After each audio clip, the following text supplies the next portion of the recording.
আপনার বাপকে অপমান করলে আপনি সহ্য করতে পারেন না, আপনাকে গালি দিলে আপনি সহ্য করতে পারেন না। আরে ভাই, আপনার মাকে কে বানাইছে? আপনার বাপকে কে বানাইছে? আপনার 14 গোষ্ঠীকে কে বানাইছে? যেই রব আপনার 14 গোষ্ঠী বানাইছে, সেই রবের অপমান আপনি সহ্য করেন। আপনার মতো বেঈমান এই সমাজের মধ্যে আর কেউ হতে পারে না। আপনার রসুলকে অপমান করে, আপনি সেইটা দেখেন না। আল্লাহ তাআলা এই সকল মুনাফিক মার্কা বেঈমান থেকে আমাদেরকে হেফাজত করেন। আরো জোরে বলেন আমিন। মুসলমান ভাইরা আমার, এজন্য ঈমান আনবেন, মনে সন্দেহ রাখবেন না। আল্লাহ এবং রসুল সত্য আমরা মানি, তারা খতমে নবুয়ত, রসুলের খতমে নবুয়ত সত্য আমরা মানি। যারা আল্লাহ রসুলের খতমে নবুয়তকে মানে না, আল্লাহ রসুলকে শেষ নবী মানে না, এই স্পষ্ট ভাষায় বলবো, এদেশের পার্লামেন্টে এটা পাস হলেও বলবো, না হলেও বলবো, কাদিয়ানী সম্প্রদায় কাফের, কাফের, কাফের। ঠিক কিনা বলেন? এটা কারো স্বীকৃতি দেওয়া লাগবে না, এটা কোরআন হাদিসের স্বীকৃতি। যারা রসুলকে মানবে না তারা সবাই কাফের। যারা কাফেরদেরকে কাফের মনে করবে না তারাও কাফের। আপনি কাফেরকে কাফের মনে করেন না, আপনার রসুলকে নিয়ে গালি দেয় আর আপনি বলেন তারা আমি কাফের মনে করি না, তাহলে আপনার ভিতর সমস্যা। মহান আল্লাহ পাক রব্বুল আলামিনের দরবারে অসংখ্য অগণিত শুকুর ও সুজুদ, যে আল্লাহ পাক রব্বুল আলামিন দুনিয়াবি সকল কাজ থেকে আমাদেরকে ফারেক করে, দুনিয়াবি সকল ফিতনা থেকে আমাদেরকে হেফাজত করে আজকের এই স্মৃতিধারা যুব সমাজের উদ্যোগে প্রথম বার্ষিক ওয়াজ মাহফিলে বাদ মাগরিব পবিত্র কালাম থেকে তেলাওয়াতের মাধ্যমে আরম্ভ করে ইসলামী সঙ্গীতের মাধ্যমে আরম্ভ করে আমাদের সকলকে এ মজমায় আসার এবং বসার তৌফিক দান করেছেন। এজন্য সকলে দিল থেকে কালিমাতুশ শুকর আদায় করি, মেহেরবানি করে সকলে আওয়াজ দিয়ে বলি আলহামদুলিল্লাহ। আলহামদুলিল্লাহর আওয়াজ আরেকটু জোরে দেব। শুকরিয়া আদায় করব কার ভাই? আরেকবার বলি কার? আওয়াজ হয় না, জোরে বলেন কার? এই জমিন কার? আরেকবার বলেন কার? এই জমিন আল্লাহর। শুকরিয়া আদায় করব আল্লাহর। অতএব জমিনের মালিক তো আল্লাহ, আসমানের মালিকও আল্লাহ, কুল কায়নাতের মালিক আল্লাহ। যে আল্লাহ রাব্বুল আলামিন আমাদেরকে এত মহব্বত করে, এত ভালোবেসে, আদর করে আমাদেরকে আজকে জান্নাতের বাগানে, কোরআনের মজমায়, কোরআনের মজলিসে, ওলামাদের মজলিসে আসার বসার তৌফিক দান করেছেন, সেই মালিকের প্রতি একটু ভালোবাসা দেখায়া, একটু মেহেরবানি করে, আকাশ পাতাল মুখরিত করে সকলেই আমরা বলি আলহামদুলিল্লাহ। আরেকবার আলহামদুলিল্লাহ। দুরূদ সালাম পেশ করি আকায়ে নামদার তাজদারে মদিনা মুহাম্মদুর রাসূলুল্লাহ সাল্লাল্লাহু আলাইহি ওয়াসাল্লামের উপর, যাকে সৃষ্টি না করলে এক কথায় বলতে হয় গোটা কুল কায়নাতকেই আল্লাহ তাআলা সৃষ্টি করতেন না। কথা বলেন ঠিক কিনা? যেই রসুল আমাদের জন্য এত কষ্ট, এত মুজাহাদা করেছেন এই উম্মতকে জাহান্নাম থেকে মুক্তি দেওয়ার জন্য, জাহান্নামের আযাব থেকে রক্ষা দেওয়ার জন্য, যেই রসুল এ জমিনের দ্বীনকে প্রতিষ্ঠা করার জন্য এত কষ্ট, এত মুজাহাদা করেছেন, নিজের গায়ের রক্ত ঝরিয়েছেন, নিজের দান মুবারক শহীদ করেছেন। হে মুসলমান, স্পষ্ট ভাষায় বলছি, বুঝবার চেষ্টা করুন। আমার যুবক ভাইরা, তোমরা বুঝবার চেষ্টা করো, যেই রসুল আমার জন্য, আপনার জন্য, যুবক ভাই তোমার জন্য এত কষ্ট, এত মুজাহাদা করেছে, যেই রসুল মার খেয়েছে, অপমানিত হয়েছে, অত্যাচারের শিকার হয়েছে, জুলমের শিকার হয়েছে, যেই নবী এই জাতিকে একমাত্র জাহান্নাম থেকে বাঁচাবার জন্য এত কষ্ট, এত মুজাহাদা করলো, সেই নবীর প্রতি প্রেম ভালোবাসা দিয়া একটু সকলেই বলি সাল্লাল্লাহু আলাইহি ওয়াসাল্লাম। ভালোবাসা প্রকাশ করতে হলে আরেকটু জোরে বলি সাল্লাল্লাহু আলাইহি ওয়াসাল্লাম। আমার প্রিয় এলাকাবাসী, আমি এখানে অপরিচিত কোনো ব্যক্তি নয়, আমি আপনাদের এই এলাকার সন্তান। দীর্ঘদিন যাবৎ আপনাদের সাথে আমার এখানে চলাফেরা হচ্ছে, আপনারা দেখছেন। আমার আলোচনার সময় খুবই সংক্ষিপ্ত, আলোচনা আমার মাকসাদ নয়। এখানে আমি আলোচনা করার জন্য আসি নাই, মুরব্বীদের নির্দেশ, এজন্য এখানে বসা। আমার ভাইয়েরা, অল্প সময় কিছু আলোচনা আপনাদের সামনে করার চেষ্টা করব। আল্লাহ পাক রব্বুল আলামিন কোরআনুল কারীমের সূরাতুল হুজুরাতের 15 নম্বর আয়াতের মাধ্যমে একটি বার্তা দিয়েছেন, একটি ঘোষণা দিয়েছেন। আল্লাহ রসুল সাল্লাল্লাহু আলাইহি ওয়াসাল্লামকে বলতেছেন, হে রসুল, ইন্নামাল মুমিনুনা আল্লাযীনা আমানু বিল্লাহ, যারা ঈমান আনবে আমার উপর। কার উপর ভাই? আল্লাহর উপর। জোরে বলেন কার উপর? আর একবার কার উপর? আর একবার জোরে বলেন কার উপর? এক নম্বরে যারা ঈমান আনবে আমার উপর। এরপর আল্লাহ বলতেছেন ওয়া রাসূলিহি, দ্বিতীয় নম্বরে আপনি রসুলের উপর। এক নম্বরে আল্লাহ, দ্বিতীয় নম্বরে রসুল। মনে রাখবেন পয়েন্টগুলো। আল্লাহ বলতেছেন ইন্নামাল মুমিনুনা আল্লাযীনা আমানু বিল্লাহি ওয়া রাসূলিহি, এক নম্বরে যারা ঈমান আনবে আমার উপর। ওয়া রাসূলিহি, দুই নম্বরে আপনি রসুলের উপর। এরপর আল্লাহ কি বলতেছেন দেখেন, সুম্মা লাম ইয়ারতাবু, ঈমান আনছে আল্লাহ এবং রসুলের উপর, ঈমান আনছে, আনার পরে আল্লাহ বলতেছেন সুম্মা লাম ইয়ারতাবু, ঈমান আনার পরে মনে কোনো সন্দেহ করতে পারবে না। মনে কোনো সন্দেহ করা যাবে? আর একবার বলেন যাবে? মনে সন্দেহ করতে নিষেধ করেছেন আল্লাহ। এবার বলতেছেন, তিন নম্বরে বলছেন মনে কোনো সন্দেহ করা যাবে না। সন্দেহ না করে হে রাসূল, ওয়াজাহাদু বিআমওয়ালিহিম, যারা জিহাদ করবে মাল ধারা। কথা বলেন কি ধারা? কথা বুঝতেছেন? জিহাদ করবে মাল ধারা। কি ধারা? জোরে বলেন কি ধারা? মাল সম্পদ। মাল সম্পদ দিয়ে যে জিহাদ করবে, আল্লাহ বলতেছেন ওয়াজাহাদু বিআমওয়ালিহিম, যারা জিহাদ করবে মাল ধারা। কত নম্বরে ভাই এটা? 4 নম্বরে। 1 নম্বরে ঈমান নম্বরে রসুলের উপর, 3 নম্বরে ঈমান আনার পরে সন্দেহ করা যাবে না। এরপর আল্লাহ বলতেছেন ওয়াজাহাদু বিআমওয়ালিহিম, জিহাদ করতে হবে মাল ধারা, সম্পদ দ্বারা জিহাদ করতে হবে, মাল দ্বারা জিহাদ করতে হবে। আল্লাহ 4 নম্বরে এই কথা বলার পরে আল্লাহ আবার বলতেছেন ওয়া আনফুসিহিম ফি সাবিলিল্লাহ, আল্লাহ বলতেছেন 5 নম্বরে আল্লাহ তাআলা বলেন ওয়া আনফুসিহিম ফি সাবিলিল্লাহ, এবং জান দ্বারাও জিহাদ করতে হবে। কথা বলেন কি ধারা? জান ধারা। আমাদের জান দিয়েও জিহাদ করতে হবে। মাল দিয়া জিহাদের কথা বলছে, আবার জান দিয়েও জিহাদের কথা বলছে। এজন্য ভাই আমার বুঝতে হবে, আল্লাহ তাআলা বলেন যে যারা নাকি এই 5টার উপরে অটুট থাকতে পারবে, এই 5টা করতে পারবে, 1 নম্বর ঈমান আনবে আমার উপর, 2 নম্বর রসুলের উপর, সন্দেহ ছাড়া জিহাদ করবে মাল ধারা এবং জান ধারা, আমি আল্লাহ বলে দিলাম যারা এই 5টা সঠিকভাবে আদায় করবে, আমি আল্লাহ ঘোষণা দিচ্ছি উলাইকা হুমুস সাদিকুন, এরাই হলো ঈমানের দাবিতে সত্যবাদী। সবাই বলি সুবহানাল্লাহ। আর একবার বলি সুবহানাল্লাহ। আমার ভাইরা, আল্লাহ তাআলা সুন্দর মতো এই 5টা বিষয় বুঝাই দিলেন যে যারা এই 5টা বিষয়ের উপর থাকতে পারবে তারাই হচ্ছে ঈমানের দাবিতে সত্যবাদী। এখন এই স্মৃতিধারার সকল মুহিব্বিন, আমার সকল মুরব্বী যুবক ভাইয়েরা যারা আছে, জানতে চাচ্ছি আপনারা সকলে ঈমানের দাবিতে সত্যবাদী হতে চান? এটা জোরে বলেন, সত্যবাদী হতে চান? ঈমানের দাবিতে সত্যবাদী হতে হলে ইনশাআল্লাহ আমার ভাইয়ারা, ঈমানের দাবিতে সত্যবাদী হতে হলে আমাদেরকে কি করতে হবে? আল্লাহর উপর ঈমান আনবো, রাসূলের উপর ঈমান আনবো। মনে কোনো সন্দেহ করব? চিল্লায়া বলেন, মনে কোনো সন্দেহ করব? মুসলমান ভাইরা রে, আমার বন্ধুগণ, গভীর মনোযোগ দিয়ে শুনবেন।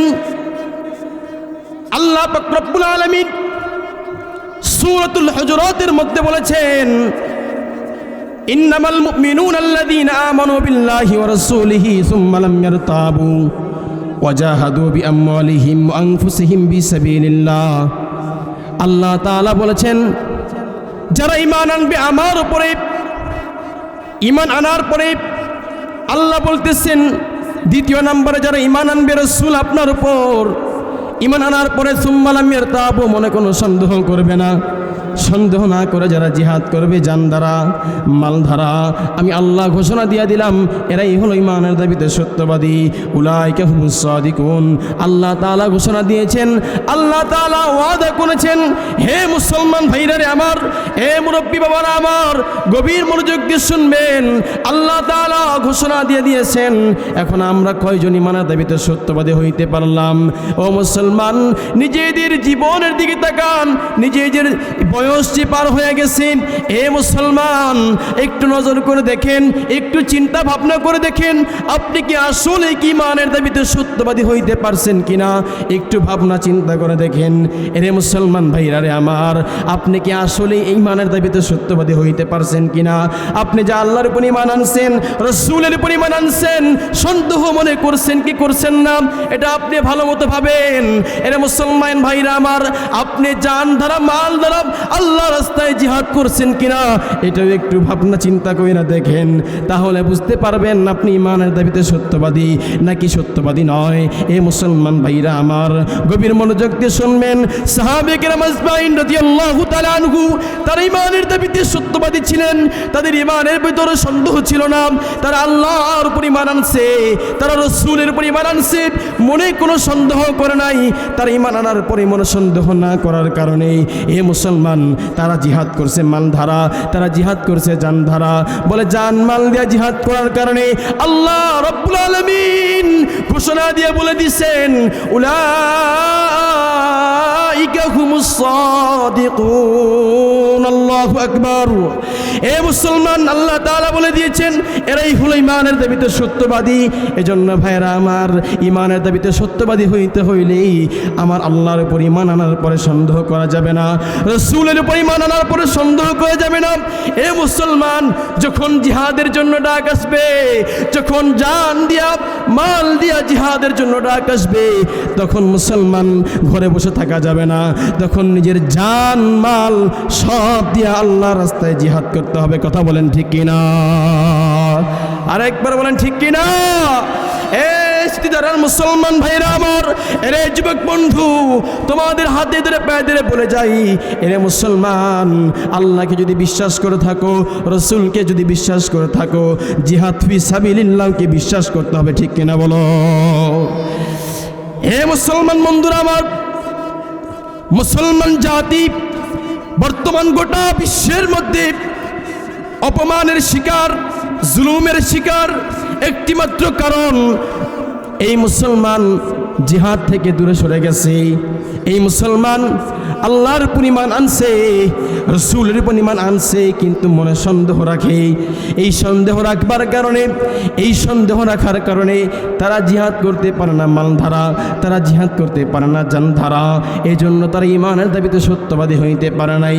সত্যবাদী না হওয়ার কারণে আজ বেঈমানের গোষ্ঠী, এ মুসলমান, ইন্ডিয়ার জমিনেও মুসলমান মার খায়, গুজরাটে গেলেও মুসলমান মার খায়, কাশ্মীরেও মুসলমান মার খায়, মায়ানমারেও মুসলমান মার খায়, ওই ঘরের দিক তাকাও, ওইখানেও মুসলমান মার খায়। আমার ফিলিস্তিনের জমিনের দিক তাকাও, বাইতুল মাকদাসের দিকে তাকাও, মুসলমান সেইখানেও মার খায়। কারণ কি? কারণ কি? এ মুসলমান ভাইরা রে আমার, মুসলমান জিহাদ ভুলে গেছে। মুসলমান আল্লাহ রাস্তায় জিহাদ করতে পারে না। মুসলমান আল্লাহ রাস্তায় জিহাদকে ভুলে যাওয়ার কারণে আজ বেঈমানরা ঐক্যবদ্ধ হয়ে মুসলমানকে দমন করবার চেষ্টা করতেছে। সিদ্ধিধারার মুসলমান, নিয়ত করতে হবে, নিয়ত করতে হবে, আল্লাহর উপর ঈমান আনবো, রাসূলের উপর ঈমান আনবো, এক বিন্দু পরিমাণ সন্দেহ আমরা করব না। এ মুসলমান, যখন আল্লাহ এবং রাসূলের বিরুদ্ধে কটূক্তি হয়, যখন বেঈমান নাস্তিকগুলা, এ মুসলমান, বেঈমান নাস্তিকগুলা, নাফরমানগুলা আমার নবী আকা নামদার তাজদারে মদিনা মুহাম্মদুর রাসূলুল্লাহ সাল্লাল্লাহু আলাইহি ওয়াসাল্লামের খতমে নবুয়তের উপর আঘাত করে, যখন নাকি বেঈমান নাস্তিকগুলা আমার নবীর নাম নিয়ে তারা কটূক্তি করে, যখন বেঈমান নাস্তিকগুলা আমার নবীর চরিত্রের উপর আঘাত দেন, হে বাংলার দামাল মুসলমান, হে সিদ্ধিধারার মুসলমান, সিদ্ধিধারার যুবক, একটাও করে বসে থাকবা না। ওই নাস্তিককে শেষ কইরা মায়ের কোলে ফিরবা, আর না হয়তো গাজী হইয়া যাইবা, না হয়তো শহীদ হইয়া ময়দানে শুয়া যাইবা। কারা কারা প্রস্তুতি? হাত তোলার লাগে দেখাও। বলতেছিলাম, ঈমানের দাবিতে সত্যবাদী হতে হলে মনে সন্দেহ রাখা যাবে না। সন্দেহ না রেখে আল্লাহ রাস্তায় জান মাল দিয়ে জিহাদ করতে হবে। জিহাদ ফি সাবিলিল্লাহ আল্লাহ রাস্তায় করবেন জানমাল দিয়া, তাহলে আল্লাহ তাআলা আপনাদেরকে ঈমানের দাবিতে সত্যবাদী বলে ঘোষণা দিয়েছেন। উলাইকা হুম সাদিকুন, এটা আল্লাহ কোরআনে বলে দিয়েছেন। তো জান মাল দিয়ে জিহাদ করা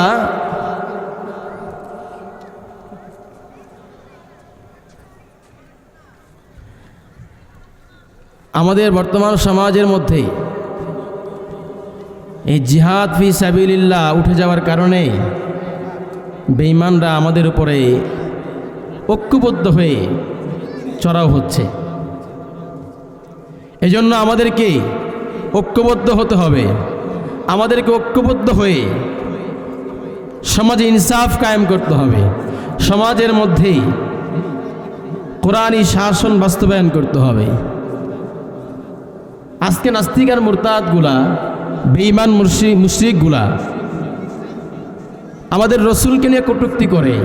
বলতেছিলাম যে কিছু সুশীল নামের কুশীল তারা বলে যে তোমরা কেন চিল্লাও, ওটা আল্লাহ বিচার করবে। এই সমাজের সবচেয়ে বড় মুনাফিক তারা। কথা বলেন ঠিক কিনা? আপনারা আওয়াজ না দিলে আপনারা মুনাফিকের খাতে যাবেন গা। কথা বলেন ঠিক কিনা?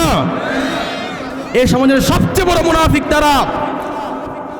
আজকে বাংলাদেশের মধ্যে খতমে নবুয়ত নিয়ে চিন্তাই হচ্ছে। কাদিয়ানী সম্প্রদায় আল্লাহ রসুলের সিংহাসন নিয়ে টানাটানি করে, আর আপনি এখানে বসে বসে বলেন আগে নিজে ঠিক হও তারপরে খতমে নবুয়তের জন্য দৌড়াও।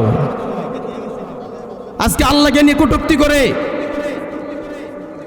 আর এখানে বসে বসে বলেন আল্লাহ বিচার করবে।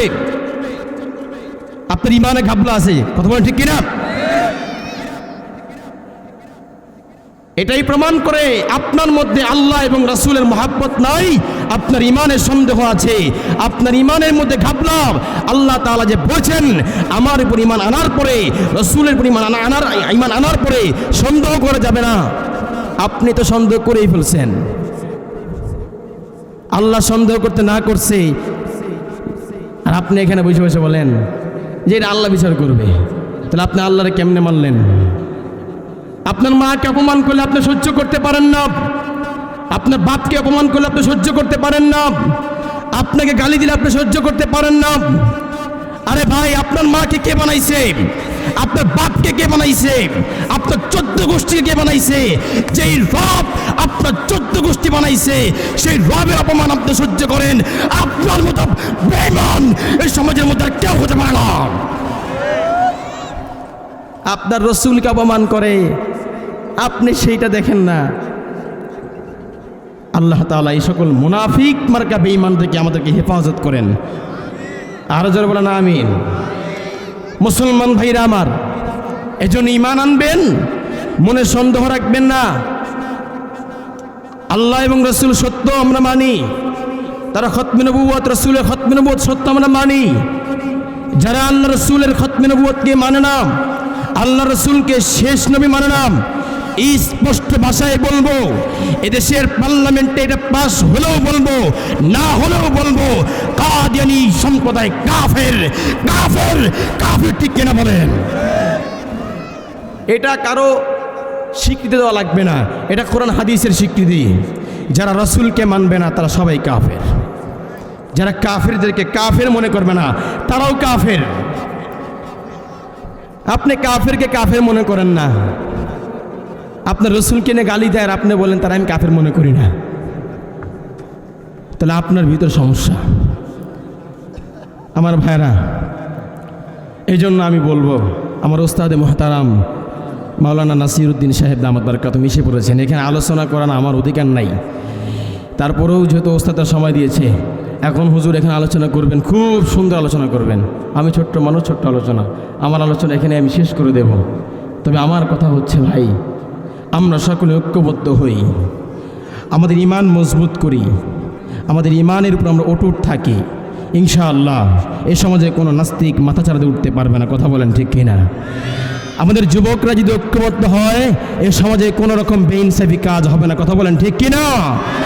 এই জন্য আমরা সকলে ঐক্যবদ্ধ হব, এক থাকব, নেকের কাজ করব, ইনসাফের কাজ করব, এই সমাজকে কোরআনের আলোয় আলোকিত করব।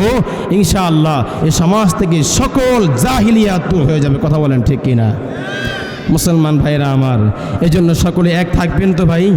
হাত তুলি, নারায়ে তাকবীর, নারায়ে তাকবীর। আল কোরআনের আলো, আল হাদিসের আলো আল্লাহ সকলকে কবুল করুন, আমিন।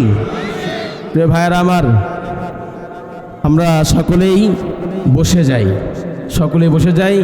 আমাদের মুরব্বী কথা বলবেন, সবাই আদবের সাথে শুনবো। আমি ছোট্ট মানুষ, আমার আলোচনা কি শুনবেন? তারপরে একটু বসলাম, তো আমার আলোচনাতে ওরকম কোনো আলোচনা আমি করতে পারি না। ছোট্ট মানুষ, তলবে এলেম মানুষ। এখন যিনি আলোচনা করবেন অনেক বড় আলেম, অনেক শিক্ষণীয় কথাবার্তা বলবেন, শুনবেন, আমল করবেন। কোনো রকমের বিশৃঙ্খলা যেন না হয় এদিকে আপনারা খুবই অটুট থাকবেন। হুজুরকে আপনারা চিনেন, আপনাদের এলাকার প্রবীণ আলেম। আল্লাহ তাআলা যে কথাগুলো বললাম আগে আমাকে আমল করার তৌফিক দান করুন, এবার আপনাদের সকলকে কবুল করুন, আমিন। ওয়া আখির দাওয়ানা আলহামদুলিল্লাহি রাব্বিল আলামিন। আসসালামু আলাইকুম ওয়া রাহমাতুল্লাহ।